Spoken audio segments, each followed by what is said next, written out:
اور اللہ کے نبی صلی اللہ علیہ وسلم نے ارشاد فرمایا اسی طرح وہ شخص جو دوسرے مسلمان کے لیے کینہ اور بغض رکھنے والا ہے، ذرا توجہ سے سنیں بات کو، جو دوسرے مسلمان کے لیے کینہ اور بغض رکھنے والا، میرے بھائیوں یہ نمازیں پڑھنا، یہ نیک عمل کرنا ضروری ہے، لازم ہے، روزے رکھنا فرض ہے، نماز پڑھنا فرض ہے، لیکن ان ساری باتوں کے باوجود ہمیں یہ بات ذہن میں رکھنی چاہیے کہ یہ ہمارے اور اللہ کے درمیان کے معاملات ہیں۔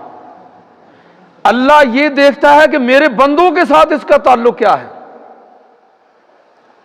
دوسروں کے لیے کینہ پالا ہوا ہے، بغض ہے، حسد ہے، بدخواہی ہے۔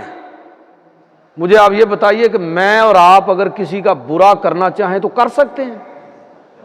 نہیں کر سکتے۔ جب کر نہیں سکتے تو اپنے گناہوں میں اضافہ کرنے کی ضرورت کیا ہے؟ اس لیے اسلام کی جو اپروچ ہے نا وہ پازیٹیو اپروچ، ہمیشہ خیر کی بات سوچیں، دوسروں کے لیے اچھا سوچیں۔